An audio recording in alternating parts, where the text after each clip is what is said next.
the third edition of ETBFSI has been brilliant.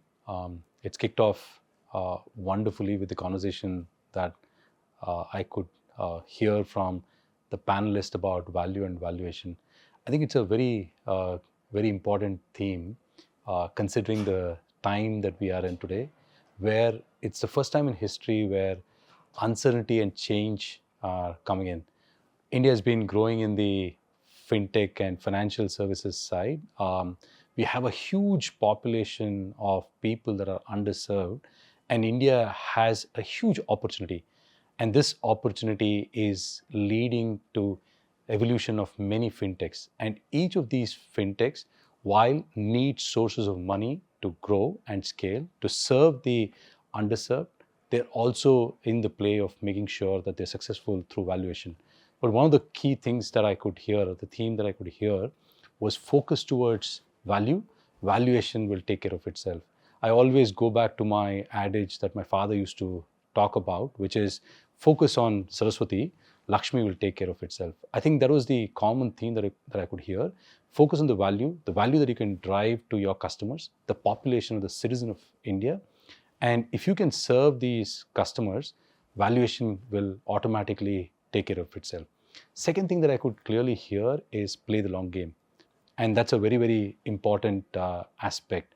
Having seen the 2000 .com crash, 2008 financial crisis, and the space that we are in, this is the phase that I was talking about where uncertainty and change are happening at the same period of time, which becomes very, very critical that founders as well as regulatory frameworks are structured and built to make sure that people play the long game as well as build a sustainable business. So very, very pleased to be part of the third edition of ETBFSI, and I'm enjoying this conversation. So all of these startups have to build a sustainable business. They have to play the long-term game, right? If you have to build a sustainable business, we help in the sustainability side as well as the growth side. I'll use both of these areas and explain to you how Zscaler helps. Let me start with the growth side. The growth for these fintechs is around adding more consumers. One, underserved. Second is millennials. Let's look at millennials. Millennials look at value. Millennials look at getting services from organizations that are secure. Second is the underserved, which is the tier 3, tier 4, tier 5 cities or towns of this country, which will consume the services in the long run. So both have two dimensions. Both of them need security because it's their money, it's their finances that we need to manage. Zscaler brings in the concept of security to make sure that the transaction and the communication between the app, mobile app that most fintechs build to connect securely to the services that you offer as an organization. That's the way we build in security. Once you bring in security, it has a different dimension for millennials because each of the millennials look at secure transactions that they can do so that they have many, many applications on their mobile phone. And can these fintechs have security as one of their priorities? The second is underserved because their money is very, very precious. How do you make sure that you take care of the transaction that happens? So this is how we help them scale and grow. And because we are able to make them secure on the data side, for example, each of the fintechs have a substantial amount of PII data.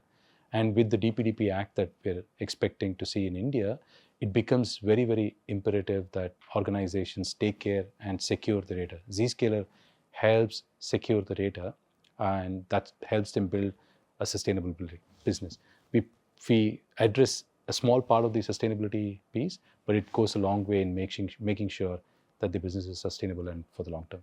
So with the ecosystem that is growing in the fintech world, it becomes very, very imperative that regulators build frameworks for the long term. As you know, for the last several years, the regulators have been managing the regulatory requirements for banks.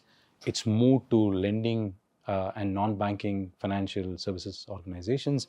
it also is moving towards the fintech. The reason being, it is hard-earned money of the citizen of India. Plus, it also is the privacy of citizens of India. So it's a very important aspect that regulators are focusing. It's the right thing.